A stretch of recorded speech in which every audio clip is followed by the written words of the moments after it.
Olá, boa noite. Sou a professora Luciana. Estou aqui com o nosso terceiro programa falando sobre as questões relacionadas às pessoas com deficiência e seus familiares. Hoje eu tenho aqui uma convidada, especialmente de São Paulo, uma profissional maravilhosa que vai conversar com a gente sobre as questões que se relacionam ao processo de escolarização das pessoas com deficiência. Eu vou apresentá-la e vou pedir licença porque eu tenho que ler, porque o currículo dela é grande, gente. Não consegui decorar tudo, não.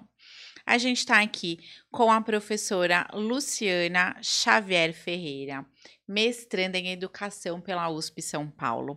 Ela é pedagoga, especialista com ênfase em deficiência intelectual, formada pela PUC em Psicopedagogia. Trabalha na área educacional há 22 anos, atuando em instituições privadas e públicas como professora. Operou na implementação do projeto Inclusão da APAE de São Paulo, como educadora responsável formadora na Escola Experimental Inclusiva. Atuou na rede municipal de São Paulo e de ABC e estadual, em salas de recurso multifuncional, na modalidade contraturno e colaborativa.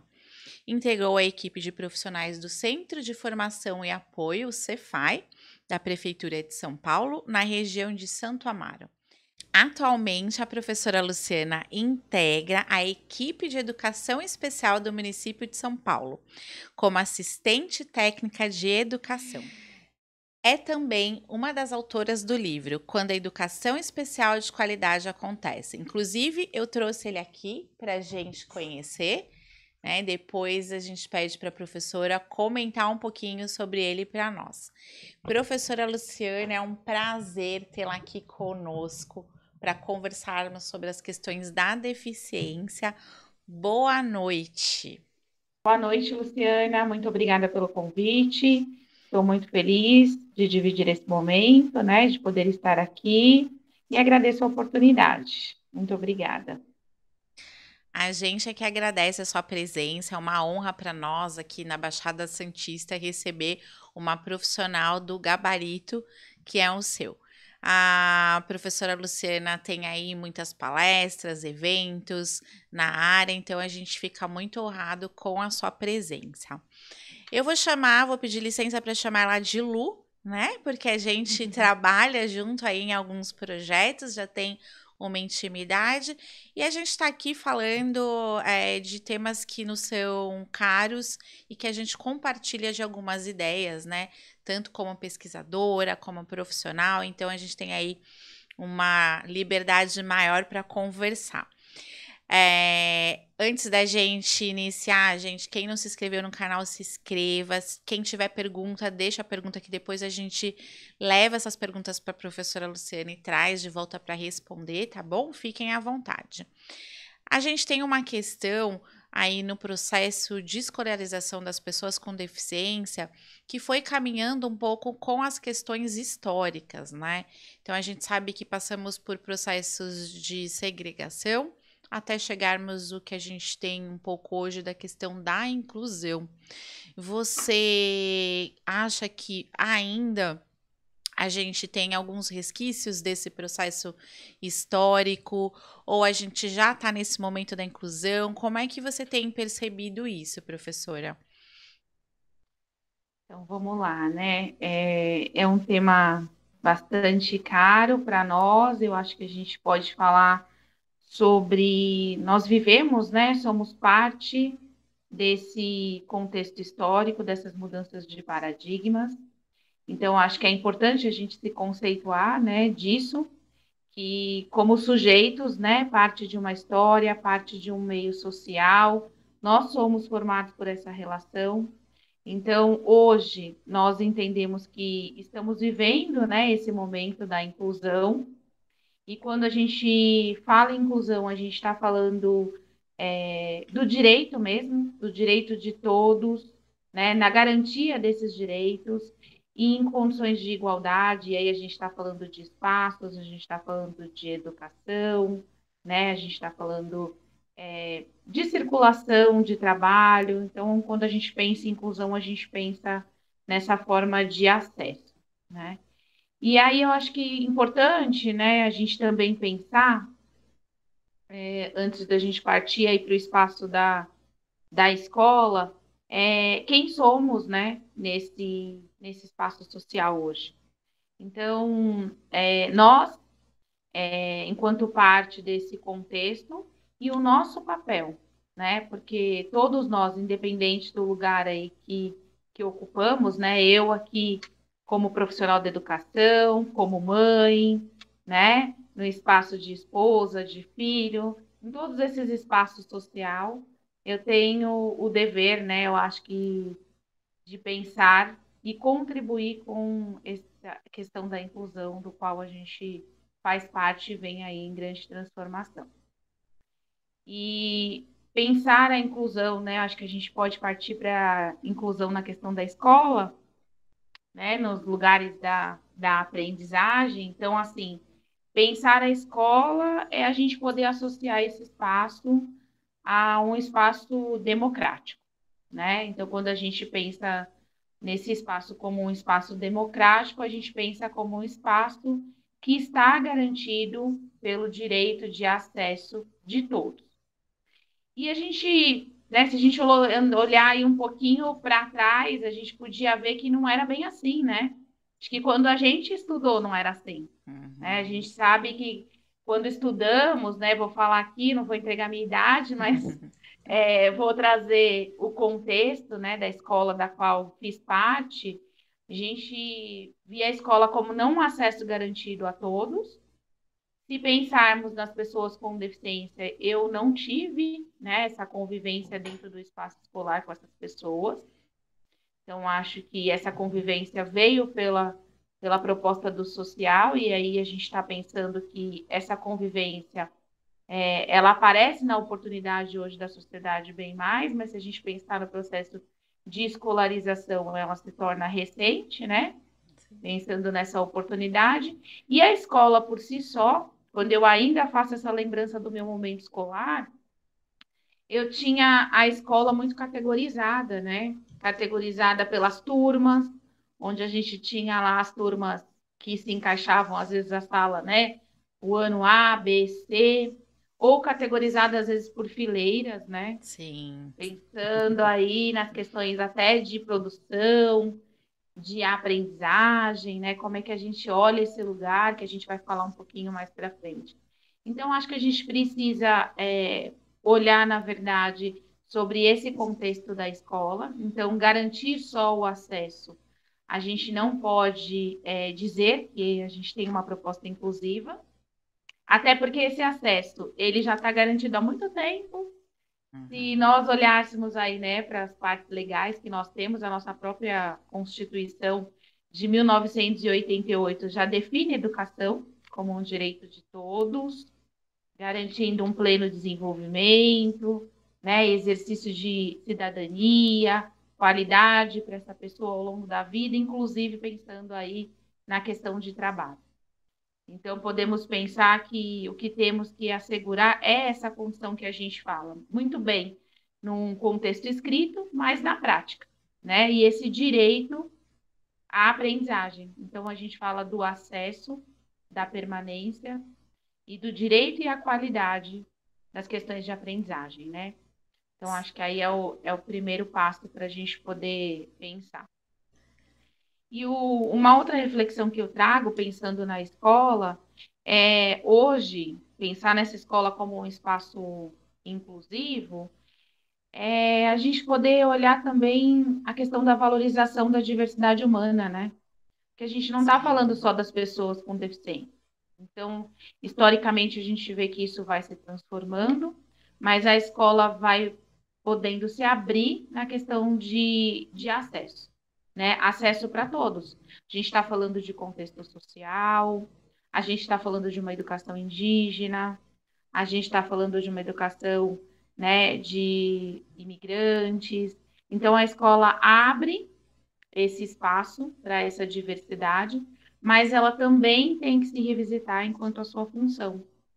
enquanto seu papel, que eu acho que é esse diálogo, né, que a gente vai trazer aqui no lugar da educação, do papel da escola e até no contexto da família, né? Como Sim. essas famílias interagem e fazem parte desse espaço, desse lugar, né? Sabe que Então, pode falar. você foi fazendo a sua fala, eu fui lembrando, né? É engraçado quando você traz a questão das salas, né? Eu lembro que eu fazia parte, acho que da quinta E, que era a turminha que não era bem vista ali, mas eu tinha um raciocínio que era um pouco rápido, e aí eu acabava terminando tudo muito rápido e ia brincar, jogar vôlei, handball, porque eu adorava os esportes, então eu fazia parte dessa turma. Mas também não me lembro, porque eu fazia parte da rede pública de São Paulo, não me lembro de ter convivência de um colega com deficiência, né? Mas me lembro de ter uma sala afastada, estranha, que tinham crianças lá. E que eu não fazia ideia que crianças eram aquelas, porque era uma coisa assim que nem falava. Mas, professor, o que, que tem ali? Professor, vamos, né? E aí, hoje, dentro do que você falou, e essa memória me veio mesmo na sua fala, porque eu não lembrava disso. O que, que a gente tem hoje? Eram as salas especiais dentro da rede regular, né? E aí, para as famílias, quando a gente está falando rede regular, é a escola comum, a classe comum, né? E a sala especial vinham as pessoas com deficiência. E nesta época, você tinha, por exemplo, o primeiro aninho, né? O ano inicial aí do Fundamental 1, da educação básica. Você tinha estudante com 6 anos, 7 anos, 15, 30 na mesma sala. Nossa, professora, mas na mesma sala, com essa faixa etária na mesma sala, com as mesmas atividades, como se por conta da deficiência, né, professora Luciana, eles tivessem aí uma questão de menos valia, menos apropriação, então não importa o contexto, você tem 30 anos de vida, você já passou por experiências incríveis, no entanto, elas eram vistas como sem nenhum aspecto de aprendizado para o desenvolvimento do indivíduo. Então, ele era colocado ali com a criança, né, e esperava que ele fosse ter o mesmo resultado. E aí a gente lembra de questões que se relacionam com as famílias, que isso se repete no comportamento social, à medida que você viu que adultos vestidos de criança, né? Então, eu lembro quando eu trabalhei na PAI, na brinquedoteca, chegava lá jovens, adultos de 30 e poucos anos, acho que você teve essa experiência também de segurar uma bonequinha, de estar com uma chuquinha e uma jovem, né, que já está com outros desejos, com outras propriedades de atuar no meio social, mas ainda ali contida num corpo infantil, né, e por diferentes variáveis. E veio bastante isso. A outra questão que eu acho super bacana que você trouxe é dessa reflexão da diversidade humana. Que hoje, quando a gente está falando de inclusão, a gente está falando de diversidade humana e não só na questão das pessoas com deficiência. Mas é interessante também que a gente trabalha em São Paulo, né? E aí ele tem na capital. E aí o parâmetro da capital ainda traz uma questão evolutiva de desenvolvimento nesses processos, no sentido que proporciona uma diversidade de convivência maior do que os locais menores, né? Então, aqui na Baixada, a diversidade que a gente encontra ainda é diferenciada do que a gente tem na capital. E isso também se repete na escolarização. Então, a gente tem regiões que têm tipologias de comunidade, né? A gente tem aqui também a escolarização, por exemplo, indígena, e são locais assim que estão bem demarcados, enfim. Mas é isso que me trouxe a sua fala também. E aí você falando, eu também aqui vou pensando com você, né? E duas questões, né, que eu acho que eu gostaria de complementar e que você trouxe. Quando a gente pensa nesse corpo, né, que você vem falando aí desse corpo que muitas vezes foi infantilizado, né?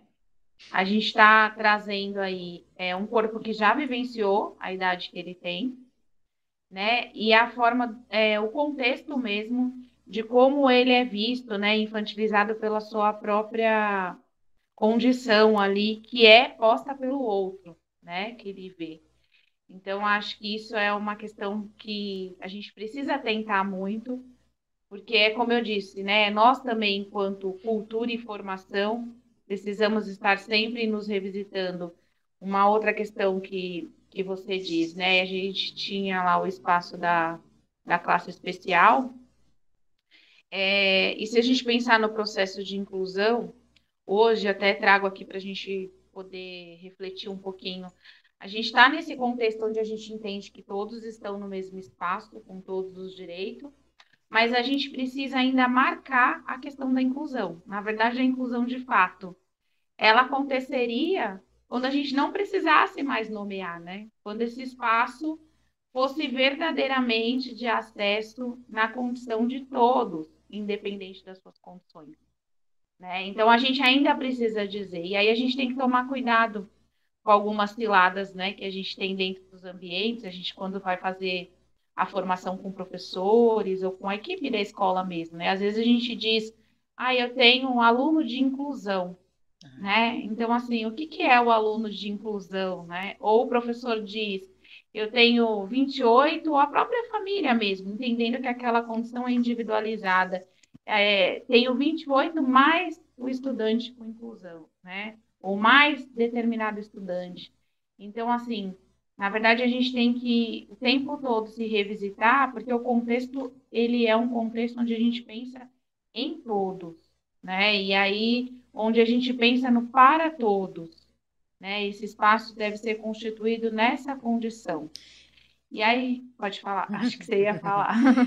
Tá vendo, ó, quando a pessoa conhece, é interessante isso que você falou, essa questão do 28 mais um, né, porque a gente escuta muito isso no meio educacional. Então, assim, 28 mais um, é difícil aí você vai ver que é a concepção, porque assim, eu tenho 28 que faz parte da escola e tem esse mais um que tá aqui, alguma coisa que eu não sei o que que eu faço, né? E aí, as reflexões que vão surgindo, a gente vai pensando assim: ele não faz parte, eu preciso de alguma forma dizer isso, que é o que você trouxe, né? Eu preciso marcar, né? Mas eu marco por quê? Por que que eu faço essa marca? Eu acho que são várias hipóteses, mas eu faço essa marca porque é algo que é tão diferente que eu não sei lidar, e que aí vem uma justificativa que também sempre aparece, eu acredito que você também já tenha se deparado com ela. Eu não tenho formação para isso. Quanta gente ouve dando seminário, congresso, a perguntar, mas eu não tenho formação para trabalhar com essa criança, né? Com esse jovem, com esse adulto. Acho que também é uma questão, né, professora, da gente trazer aqui esse pensamento, quanto que a gente precisa de formação para trabalhar com essa diversidade humana, né? Que questão é essa que se coloca? Sim, né? Eu falo que isso cabe um pouquinho na função social até desses profissionais, né, da educação, né, de entender. Primeiro, quando você diz dessa classificação, eu também faço exercício, né? Se a gente está falando que é um espaço de diversidade, imagina se a gente fosse classificar toda essa diversidade para poder dar conta dela, né? Se a gente fosse trabalhar com o espaço da sala de aula por meio de classificação, então a gente teria a classificação da classe social, a da etnia, a questão de aprendizagem. Então, como é que a gente olha? A gente olha para o sujeito, né? Para o seu próprio desenvolvimento. E é isso que, enquanto professor, né, valida o seu conhecimento.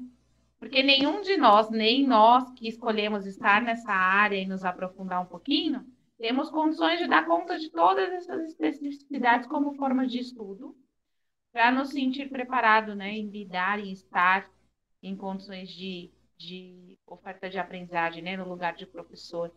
Então, acho não, tenho certeza que é olhar cada um dentro da sua especificidade, né? Que cada sujeito é único, que cada um é um, e sobre o seu potencial, sobre as suas habilidades. Eu acho que uma frase que eu tenho para a minha vida é que todo sujeito é capaz de aprender.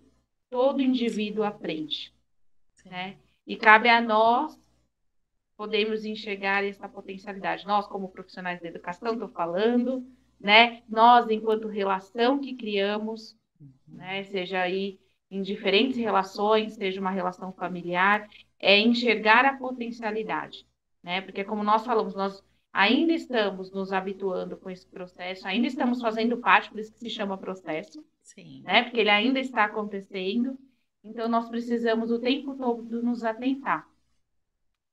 E uma coisa que eu trouxe aqui para a gente poder dialogar um pouquinho, que eu entendo que também é bastante importante dentro desse processo e que vale a pena, é a gente poder retomar sobre o conceito sobre a pessoa com deficiência.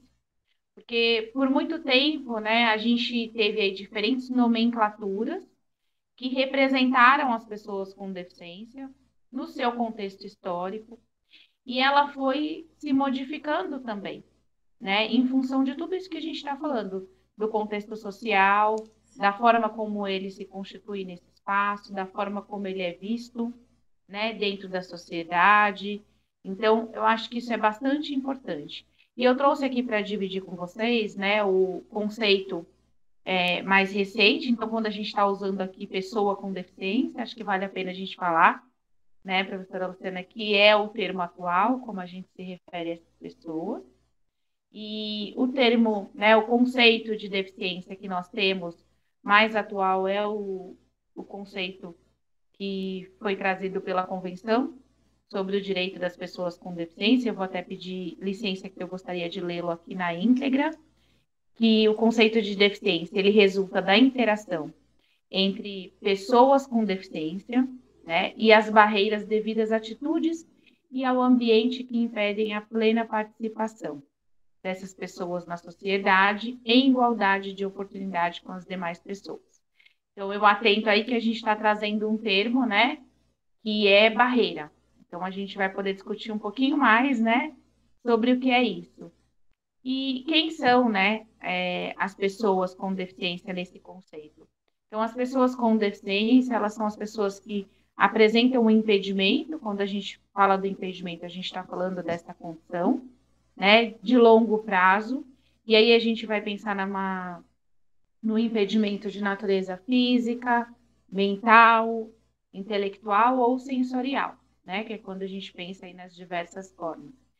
E aí lembra que a gente estava falando lá sobre a questão de barreira? Então a gente está pensando que é uma pessoa com um impedimento e é nessa interação, né, quando a gente fala lá das barreiras, é nessa interação com o ambiente ou com o outro que podem surgir barreiras. Nós trouxemos aqui, né, a questão das barreiras, então pensando nessa possibilidade de barreira, acho que vale um exemplo. Se a gente for pensar, por exemplo, no acesso de uma pessoa, né, com deficiência visual, com cegueira, então a gente pensa nos espaços, né, enquanto oportunidade de circulação. Então vamos pensar, se essa pessoa tem, por exemplo, no espaço, o piso tátil, né? Em pensar que nesse espaço, nesse ambiente, né, ter uma pessoa aí que ajude nesse direcionamento. Então, pensar que uma vez eliminada essa barreira, essa pessoa teria pleno acesso, né, de se conduzir, de utilizar. Vou falar um outro aqui, um exemplo que veio, mais um exemplo, é a questão da acessibilidade, né, visto no uso das calçadas, né, das rampas de acesso. Então, assim, muitas vezes a gente tem dificuldade e a gente não precisa falar só da pessoa com deficiência, porque se a gente pensar em acessibilidade, a gente vai pensar em amplo, né? Amplas questões, por exemplo, a mobilidade do uso de um carrinho de bebê, né? Então, uma mãe que está conduzindo um carrinho de bebê, outro dia mesmo, parada no farol, eu vi um casal com um carrinho de gêmeos, daqueles que tem um na frente e o outro atrás, e eles tentando entrar numa doceria. E a doceria tinha 3 andares, 3 degraus. E como o carrinho é muito extenso, por ser de gêmeos, Nossa. e eu parada no farol, um levantava a frente, o outro levantava outra parte, e aquilo foi me dando uma aflição, porque eu falava, ou vai tombar um ou vai tombar o outro, né? Então, quanto à acessibilidade, às vezes a gente vai se adaptando, né? Tem no sentido de tentar dar conta daquele espaço do qual a gente não tem acesso, né? Pensar nas pessoas com mobilidade reduzida. Se a gente for pensar um espaço com um shopping, por exemplo, né? Então, a gente tem muito ainda a caminhar nessa questão do acesso para as pessoas, na oportunidade de acesso. De pensar dentro de um próprio shopping. Às vezes a gente quer utilizar, né, um banheiro, a gente fica seguindo pelas placas, pelas informações que andar que eu estou, aonde que tem. E aí, como é que as pessoas que não têm a mesma forma de acesso conseguem, né, se locomover ou se conduzir dentro daquele espaço? Então, se a gente pensasse num ambiente que fosse propício para o uso de qualquer pessoa, né, eliminada essa barreira, a gente teria aí pleno acesso e plenas condições, indiferente, vamos pensar, das diferenças que nos constituem, né, desses corpos e dessas necessidades. Então, acho que pensar também nessa forma que nos traz esse conceito, ele é muito significativo, porque ele tira o foco da deficiência, né, da condição da pessoa, que a gente fala como se fosse um modelo médico, né, biológico, onde a gente foca naquilo que a pessoa não consegue, naquela condição, como uma condição que a gente já viu muito aí no processo histórico de incapacidade, e desloca essa atenção para o meio, ou seja, para o ambiente, para o indivíduo, porque se o ambiente estiver propício, né, se for para ele ofertado um lugar de condições, né, eliminar dessas barreiras, ele pode usufruir desses espaços e desses ambientes como lhe é de direito e igualdade de condições, que é o que a gente falou lá no começo, né? Então, é a igualdade de condições. Acho que isso Não, é bastante importante. muito bacana essas reflexões. E aí, essa questão que você traz, né? A barreira, a interação com o corpo, né?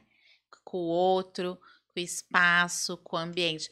Porque a questão não é negar a deficiência, ela existe, ela traz uma questão de funcionalidade singular, né? Mas como isso é. Qual é a audiência social disso? Nos diferentes espaços. Você foi trazendo os exemplos, eu lembrei que no metrô de São Paulo a gente tem o piso, né, que a pessoa com deficiência visual consegue seguir e chegar à porta, então tem a questão do relevo, tem a questão do contraste, tem a questão que vai dar orientação e dá a questão de amplitude, né? Porque ele não vai cair lá no buraco do trem, né? Agora, quando você vai olhando aqui a parte do nosso litoral, fiquei aqui enquanto você ia trazendo exemplo, pensando, a gente está aqui no o Loas, ele tá na cidade de Mongaguá. E aí fiquei pensando aqui na praia, como é que esta pessoa chegaria até o mar? Aí já localizei aqui nos vizinhos, na Praia Grande tem uma rampa. Aí tô pensando aqui em Itanhaém, não tem nem a calçada, é pedra, né? Então, olha quanta coisa a gente também precisa se ater na questão de política pública, né? Porque o acesso aqui, você pode dizer, ah, o mar é público, tá aí para todos, é só querer, né? Mas é como você trouxe de exemplo as barreiras, a pessoa nem consegue chegar, né, a alguma coisa que tá ali ao acesso da natureza. O outro ponto que eu achei muito bacana foi esse desenho que você trouxe das questões da nomenclatura, da forma de ver esse sujeito, né? Porque a gente tinha as questões terminológicas, né? O portador de deficiência, então alguém que porta isso, né? E aí, a hora que ele não quer, ele não porta mais. A questão que a gente tinha de idiotia, loucura, fazendo essa comparação da pessoa com deficiência num estado ou psicótico ou de doença mental, né? E hoje a gente sabe que não, são outras classificações, né? As questões pejorativas, né? Então, assim, tinha-se aí culturalmente até a questão de usar terminologias que viravam um xingamento, né? Então, além de você colocar o sujeito na incapacidade, você também coloca ele na menos-valia. Ele vale tão pouco que ele equivale até eu ofender o outro, né? Então, muito interessante essas questões. E aí, quando você trouxe a questão das barreiras de acesso, de impedimento, me ocorreu. que talvez elas não sejam tão fáceis de serem percebidas do ponto de vista de quem está trabalhando com o estudante ou em qualquer outro ambiente, do ponto de vista da família, porque o que é que essa família espera da escola, né? No programa passado, eu contei um pouco do processo de escolarização na questão da entrada na educação infantil, aquela família que às vezes ainda está receosa de trazer a notícia para a própria escola, que aí já traz uma barreira, né? Se a gente for pensar. E aí me ocorreu isso que eu falei, uma barreira atitudinal, né? Eu mesmo, como familiar, não quero trazer essa audiência para o outro porque eu estou preocupada com o que vão pensar, né? E aí pensei sobre essa questão do ponto de vista da família, de quanto também ele precisa compreender essa relação, né? Até para que ele saiba o que é de direito, o que não é de direito, o que se espera do processo de escolarização em diferentes fases e desse profissional. Que aí é o que a gente estava falando. Ele não precisa ser especialista, porque ele já é especialista, ele é profissional. Quando a gente está falando lá da escola, a gente tem um educador, ou é um pedagogo, ou é educador físico, ou é a pessoa da secretaria que é um secretário, enfim, as diversas funções que a gente pode encontrar no âmbito escolar, mas que são profissionais, né? E que já tem ali. E que aí a gente está tirando esse foco do profissional, porque a gente está entendendo que ele precisa saber trabalhar dentro da expertise dele. E a gente está levando ele para a barreira. Então, talvez me ocorre que esse seja um ponto de atenção para a gente pensar nessa composição de equipe, de olhar, né? Eu também fiquei pensando, né, Lu, que acho que dentro aí do nosso caminhar, um aspecto bastante importante que a gente poderia ressaltar é a questão de chegar na escola, né? A gente não pode dizer para qualquer família, a escola passa a ser o primeiro espaço social depois da família, né? Que se vai ter contato. E aí, quando a gente tem, né, pensando aí na família constituída, né, e a gente tem aí a pessoa com deficiência, a gente tem aí o que você falou, né, a barreira, no sentido da insegurança, né, do cuidado de tudo aquilo que eu, né, fui propondo, e agora o contato com o social, que é a escola. Como é que eu faço? Para não, né, para transpor isso para um espaço onde eu não controlo. E aí eu acho que o que vale a gente estar falando é a gente aí que entra a questão de eu olhar, né, não só aquilo que é difícil ou o impedimento em si, mas as possibilidades, né? Pensar nas possibilidades, porque a escola ela é um ambiente cheio de possibilidades, né? Incrivelmente, a gente costuma falar que muitas vezes o que uma escola faz num curto tempo, a gente precisaria de um espaço muito longo para as terapias, não desmerecendo, mas no sentido de a gente poder pensar da interação, dessa questão social, né? Que quando a gente tem essa oportunidade dentro do espaço escolar, né? A gente vê o desenvolvimento que se oferta a todas as crianças, né? Visto aí que dentro do processo educacional a gente também tem o histórico, né?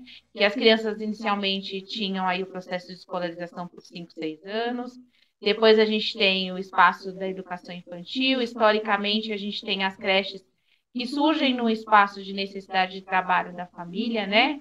Da mantenedora, principalmente a mãe, mas depois ela passa desse lugar de desenvolvimento mesmo, né? De interação, né? Do quanto ela capacita esse sujeito, né? Como sujeito social, como sujeito que se desenvolve.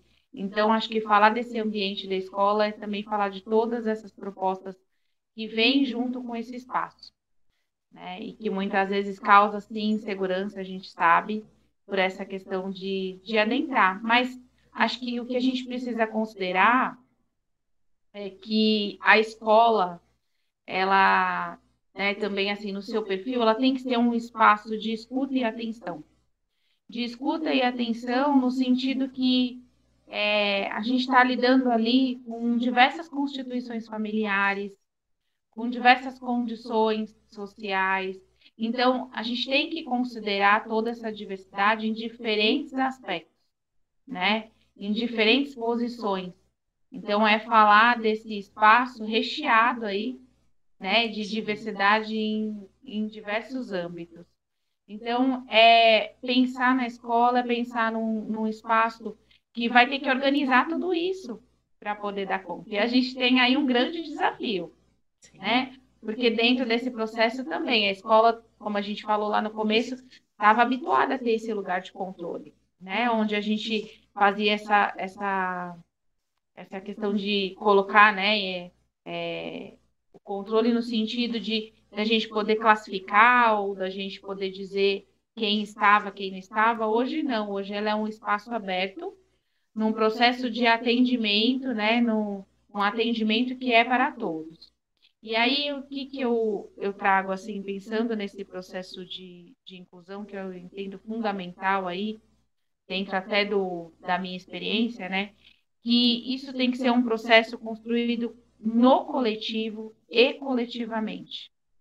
No coletivo, quando eu penso no coletivo da escola, né? Que a escola, quando a gente fala da eliminação dessas barreiras, é não pensar na escola quem eu vou ter, quem é esse estudante, para poder adaptar esse espaço para ele. Não. A escola tem que estar aberta a receber a todos, né? A gente não falou isso. Então, assim, é uma construção coletiva pensar nessas individualidades, nessas oportunidades, e é só nesse coletivo mesmo, né? Se a gente não levar isso para o coletivo, a gente não consegue atingir tantas individualidades. É a gente poder discutir isso, pensar junto. Às vezes não dá certo, às vezes a gente refaz, né? Pensando de outra forma, uma outra forma que possa funcionar. E acho que pensar também no coletivo e com o coletivo é quando a gente pensa nesse espaço junto a essa família, né? Essa família poder, né, pensar, sentir confiança desse espaço, desse processo, né? Acreditar, porque como você falou, né, a gente não precisa pensar na especificidade em si, mas pensar que quem está lá são pessoas formadas para ocupar aqueles espaços, são pessoas próprias, né, do espaço educacional, que estão ali preparadas e, claro, a gente tem, né, a gente em contato com seres humanos, a gente vive um desafio atrás do outro. Constante. Né? Isso é para a vida, né? Isso não é só no espaço escolar. Então, eu acho que isso é primordial. Outra coisa que é importante é a gente pensar nas nossas intenções, né? Então, assim, a escola, ela tem que ter uma intenção. Quando a gente fala que ela é democrática, né, que ela pensa para todos, ela tem que ser organizada. E para a família, ela tem que pensar esse lugar como um lugar de direito, né? Como um lugar que é para todos, que é de todos. Não importa, né? Se há dificuldade, se precisam pensar juntos, se precisam conhecer melhor, porque ela é a pessoa que detém tantas informações de tantas individualidades do seu filho, né? E aí a gente está falando de família como um todo. Eu, como mãe, tenho grandes individualidades das minhas filhas e que eu preciso levar isso para a escola, no contexto. Eu preciso dialogar sobre essas individualidades, né? Seja nas relações que ela estabelece, seja nas relações da própria aprendizagem. Então, acho que para as mães, né, é se darem o direito desse lugar e para a escola também, né? Poder planejar no sentido de pensar nessa diversidade, mas também de pensar sobre as individualidades que ocupam esse espaço. Então, acho que isso é bastante importante da gente trazer aqui.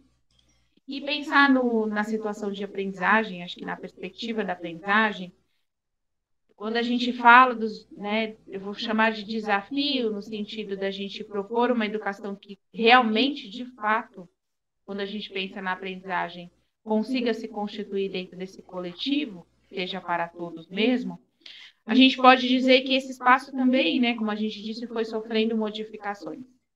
Então, pensar nessa constituição da escola. Hoje a gente tem, né, o professor regente, que ele é responsável lá, o professor da sala de aula, por aquele grupo, né, de pensar, de conhecer, porque quando ele vai planejar, ele vai pensar isso, né, para quem eu vou fazer, como eu vou fazer, quais são as potencialidades, Quais são as dificuldades? Porque eu, Luciana, por mais que a gente tenha o mesmo nome, eu funciono completamente diferente de você, Sim. né? Então, eu sou uma pessoa que funciona muito mais no visual, né? Você pode ser uma pessoa que tem aí muito mais no auditivo. O meu tempo de aprendizagem é diferente do seu, né? Isso tem que ser respeitado dentro desse coletivo. Então, nessa organização que a gente tem na escola hoje, a gente tem os profissionais da educação especial que vêm, né, numa proposta de apoio, e aí a gente tem os profissionais, o serviço que vem apoiar, né, esse processo de inclusão é o atendimento educacional especializado, que também é garantido por direito, né? Todas as escolas devem se organizar na oferta e pensar nesse serviço. O que é esse serviço, né? O que é o atendimento educacional especializado? É um serviço que vem na colaboração desse processo de inclusão, né? Onde o profissional especializado, ele vai fazer parte, né, desse contexto da escola, porque ele, dentro da sua especificidade, ele vai identificar quais são as necessidades específicas, ou seja, naquela interação, lembra que a gente falou, o sujeito com impedimento entra na escola, e aí quais são as barreiras que acontecem dentro desse espaço? A barreira de acesso, ele não consegue acessar todos os espaços daquela escola. A barreira é de informação, as pessoas, ele não consegue entender o que acontece ali, né? Porque não tem visualmente uma imagem, né, que projete a informação, então ele não consegue. É de comunicação, então qual é a forma que se comunica dentro desse espaço, né? E temos também uma barreira da qual a gente aí tem um grande desafio, que são as barreiras atitudinais, né, da quais a gente vem aí também sendo pensadas, aonde a gente vai lidar, né, com o outro e precisa pensar nessa relação que se estabelece, como é que se olha, que é tudo isso um pouquinho que a gente está trazendo aqui, sobre esses avanços, né, esse se revisitar, essa forma de ver, então todo esse cuidado que está posto nas barreiras atitudinais. Então esse profissional que tem, como eu estava falando, o profissional do atendimento educacional especializado, que é um professor especialista, ele vem para colaborar dentro desse ambiente. Então, ele vai identificar, né, quais são essas barreiras e junto ao contexto da escola, quando eu falo junto ao contexto, é equipe gestora, é o professor, é olhar para essa organização, né, em todos os espaços dessa escola, para ele poder colaborar quanto à organização de recursos pedagógicos e de acessibilidade, para eliminar essas barreiras e garantir o acesso como qualquer outra criança, né? Então, ele vem nesse contexto. Um outro agente aí que vem parte desse contexto de inclusão, vou dizer assim, são os profissionais de apoio. E aí eu tenho bastante cuidado para falar do profissional de apoio, que até você trouxe aí no começo o livro, né? E o meu contexto dentro desse livro é falar sobre esse profissional, né? É falar de toda a atenção que se deve quando a gente pensa num profissional de apoio. E aí, assim, falando do lado da escola, eu acho que vale a pena a gente pensar que o profissional de apoio, ele vem para ser pensado dentro do contexto da sala de aula, principalmente, né? E dessa interação entre a aprendizagem, né, que ela acontece nesse coletivo da sala de aula, com o professor, que é esse mediador, e com os demais estudantes, né, com os demais alunos. É nessa interação que a aprendizagem acontece, é importante a gente falar. E se a gente pensar no profissional de apoio, ele vem para contribuir aí com essas mediações pedagógicas. Então, uma coisa que muito, né, me chama a atenção e o cuidado que eu tenho para falar sobre esse tema é porque muitas vezes hoje, né, no processo qual aí estamos vivendo, e acredito que vamos avançar, eu acredito muito nisso, é que esse profissional de apoio, ele não venha para ficar somente com o aluno lá, né, o aluno com deficiência, lado a lado, corpo a corpo, né? Porque a gente está falando de um ambiente que carrega interações, que carrega relações, que esse sujeito de aprendizagem aprende nessas relações. É ali, né, que acontecem as percepções, que acontecem as hipóteses, que as informações estão carregadas. Como é que a gente está dizendo que isso vai acontecer quando eu estou com alguém do meu lado, né, o tempo todo? Quando eu sou privado de viver isso dentro desse coletivo. Então, eu tenho um cuidado muito grande para falar sobre esse lugar, né, do profissional de apoio, que ele não seja uma tutela direta, que ele não seja, né, um impedimento para essas relações, que ele venha no lugar de fortalecer, de colaborar, de colocá-lo nesse espaço de interação, né, e que a gente possa pensar nisso quando a gente entender que esse lugar já foi tentado as outras alternativas, porque os pares, pensar nas interações que acontecem, nos apoios que são dados entre as próprias crianças, né? A gente que estava aí, né, dentro da sala de aula até poucos dias atrás, a gente sabe o quanto isso é significativo e o quanto isso é valioso. Então, como profissional da educação, eu entendo que o que nos faz aí como desafio nesse ambiente é o nosso planejamento e as nossas estratégias. Então, é como eu vou pensar esse espaço, como eu vou organizar esse espaço, de forma que esses diferentes tempos e modos de aprender sejam considerados e olhados, e como é que eu vou ofertar essa oportunidade, sabendo que nem todo mundo aprende da mesma forma.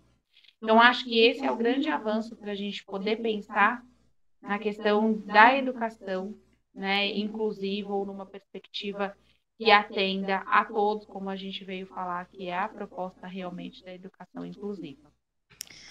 Gente, olha quanta coisa para a gente refletir sobre esse processo. A professora Luciana trouxe aqui algumas dicas e pontos que eu acredito que são fundamentais para que a gente pense no processo de escolarização, desde a escolha da escola, a forma como a família vai compreendendo as relações dentro da escola, a forma como os profissionais compreendem essa chegada desse estudante, né, com deficiência e as propostas que vão ser ofertadas. Então, a professora traz a questão do coletivo, a questão da intencionalidade, a proximidade com o estudante, a questão de pensar a aprendizagem dentro de uma perspectiva diversa, que ela é diversa não só na compreensão do outro, mas ela é diversa na forma de ensinar. Então, se eu entendo que os estudantes aprendem de diferentes formas, eu também preciso ter diferentes formas para ensinar. Não pode ser como era com a gente, né, Lu? Que a gente ficava ali sentadinho, um atrás do outro, o professor falava, falava, falava, acabou a aula. Né? Você que. Acho que os 10 primeiros minutos você pegava, depois a gente, sei lá o que acontecia com a gente, como é que a gente fazia essas interações. A gente passou por isso, né? Mas não funciona mais dentro dessa diversidade que você traz aqui para a gente refletir. Então, se você for pensar de fato numa questão de especialização, você vai pensar na questão que é própria da educação, que é você conhecer a didática de ensino, metodologia, que são os conhecimentos de bases do professor. E aí a gente precisa voltar, né, Lu, nas reflexões do que é que a pedagogia ou uma licenciatura está trazendo de conhecimento. Né? E que aí é uma coisa que também é ampla. Veja, é uma coisa que acontece no chão da escola, mas que ela se inicia já desde a formação do professor. Né? E que isso vai reverberar em como isso vai ser, como vai ser o atendimento para esta comunidade, que vai ter esse tipo de escola, esse tipo de professor. A questão atitudinal, acho que foi fantástico a forma como você veio discorrendo sobre isso, porque a gente ainda se depara com essa barreira com mais frequência, né? Então, o professor que não quer atender o estudante, que ele se coloca nessa posição de escolher qual é o estudante que ele quer, né? Até quando ele faz parte do ensino público, ele acha que ele é de direito, né? E aí ele deixa o direito do outro de lado. A questão da família também se deixar levar para este lugar, né? Então o professor ele está fazendo uma gentileza de trabalhar adequadamente com meu filho, de trazer o material diversificado, quando na verdade é uma questão ética e profissional da escolha que foi feita, né? E aí você termina falando, né? E eu vou aqui apresentar o livro para vocês, né? O livro da professora, onde ela vai retratar essas questões do profissional de apoio, que ela trouxe aqui uma palhinha para nós. Ele tá com a editora Edições Livros Alternativos. Aí você encontra um compilado de artigos dentro dele, né? E aí tem a professora faz a discussão dos profissionais de apoio neste livro. Então, se a gente quiser adquirir, vamos procurar aí a editora Livro Alternativo. Quem sabe, né? A gente faz uma noite de autógrafos, convida a professora, traz ela aqui para a Baixada. A gente pode pensar em alguma coisa assim, seria maravilhoso. A questão do apoio, acho que o único ponto que eu quero retomar é da tutela, porque essa questão da tutela é muito importante quando a família se coloca nesse lugar de direito, de ter um profissional de apoio, porque aparece em legislações federais o direito da família, porém. Que direito é esse? Que apoio é esse? Ele é permanente? Ele é temporário? Para qual estudante? Em qual momento?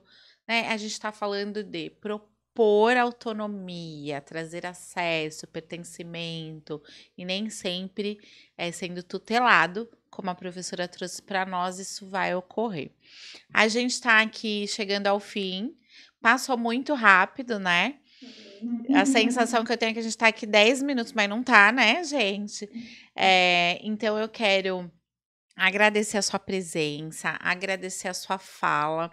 Foi muito importante. Acredito que ela venha aí a contribuir enormemente com os profissionais aqui da Baixada, para que reflitam sobre esse processo, com os familiares, para que eles compreendam o que é inclusão, quando a gente está falando dela e dessas relações que acontecem dentro da escola. E gratidão, né, pela sua presença. Obrigada. Você quer terminar? Quer fazer algumas colocações? Quer contar algum evento, alguma coisa que você esteja fazendo? Por favor, fique à vontade. Bom, eu quero finalizar antes de agradecer, né? Poder dizer que não dá mais para a gente justificar as diferenças, né, como impossibilidades. Eu acho que esse é o recado bastante importante, seja enquanto sociedade, seja enquanto educação. E acho que também dizer que essa diferença ela precisa ser entendida como um enriquecimento, que todos nós somos diferentes, né? Quando a gente conseguir olhar, né, que não é sobre a individualidade, mas sobre a condição de que todos somos diferentes, né? E isso é parte da construção do ser humano. Então, nós iniciamos aqui perguntando quem somos, né? E que tipo de sociedades estamos formando. Então, acho que, para fechar, nós somos agentes de transformação. Então, acho que é por isso que a gente precisa pensar, né? E repensar, né? E dar oportunidade e se revisitando. Então, eu agradeço você, a Luciana, ao Loas Brasil pela oportunidade. Fiquei muito feliz de estar aqui com vocês. Esse tema é bastante gostoso, como você falou, passa muito rápido. E aí a gente vai pensando mil coisas para falar, mas foi muito bom. Muito obrigada pela oportunidade, viu? A gente que agradece e a gente ficaria aqui horas, né? A outra questão que eu quero deixar você também à vontade é se procurarem a professora, quiserem uma palestra, como é que a gente te acha? Se puder deixar aí um meio de comunicação para nós, a gente super agradece. Tá. Eu vou deixar o meu e-mail e o meu contato telefônico, fico à disposição. Né? Estamos juntos aí nesse caminhar, aonde a gente possa aí deixar de usar né, o termo inclusão e passar a estar num espaço que considere toda essa diversidade que a gente vem dialogando. Muito obrigada. Obrigada, professora. Obrigada a você que esteve aqui conosco. Espero que você tenha gostado. Esse foi o início do nosso bate-papo com os convidados. Começamos com a professora Luciana Xavier Ferreira, mestranda da USP, aí brilhantemente fazendo toda a sua carreira na área de educação especial. Vejam depois na nossa descrição o contato da professora. Fiquem à vontade para trazer questões que a gente leva para ela e depois responde no próximo programa. Obrigada, gente. Até a próxima.